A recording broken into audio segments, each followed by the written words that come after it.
The 747 would be the largest and most complex passenger aircraft ever built. In size and ambition, it now rivaled even the SST. But the U.S. taxpayer was underwriting the development of the SST. The 747 was being developed with Boeing's own money, and it was running out. Programs costing $5 million a day. There's never been a program that cost $5 million a day in 1968, 69. It's unheard of. They have to keep going back to the bank and asking for more money. It's literally a race against time to keep the company solvent and deliver the plane. There's a lot of pressure to reduce costs. Bill Allen asked for a meeting to prepare himself to go back to talk to the bankers to borrow more money. The management decided that I had too many engineers. I could drop 1,000 engineers. That would have been a disaster. I couldn't get rid of 1,000 engineers. I needed 800 more. There are times when you have to step up and try and hit the ball no matter what the pitch looks like. I had to make a decision. Do I tell the truth or do I cover it up? I told the truth, figuring this was my last day at Boeing. It was not Joe Sutter's last day at Boeing, and he kept his engineers. But their deadline remained the same, to get a 747 airborne in less than 4 years.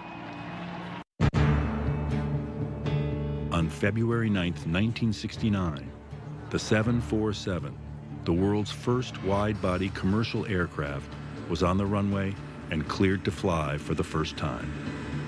No one had seen an airline of this size leave the ground. Every airplane builder will tell you that however confident they are, when the tire leaves the tarmac is the real test. It was common to read in publications, I don't believe you can get that big an airplane in the air. It overwhelmed people, the size of it. There was a huge turnout. Press from all over the world, airline customers from all over the world. They're waiting to see the first flight of this incredible new airplane. Brian Weigel, Jack Waddell, and Jesse Wallach were the crew chosen to fly the 747. The three of us that made that first flight, we knew it was a momentous moment and felt the responsibility of, getting it right. There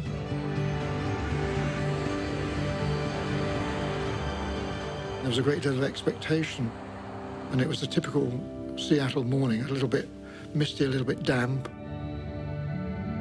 The plane rolls down the runway.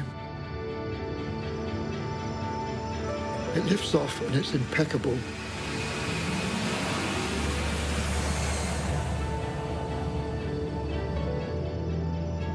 I think the relief of getting it in the air after all the struggles that got on, we were actually airborne, was a great moment. The three of us at that moment felt a great wave of exultation. It's a very easily flyable airplane, though, and it doesn't want to touch roll. Everything looks very normal on the right side, Jack. Beautiful.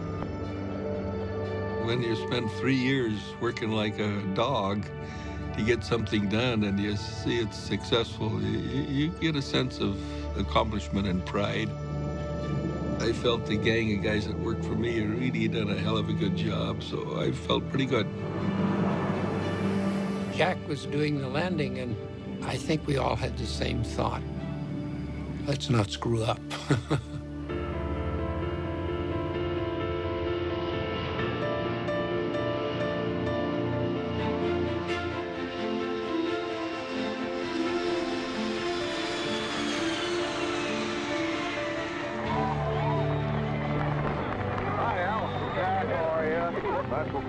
What are your impressions?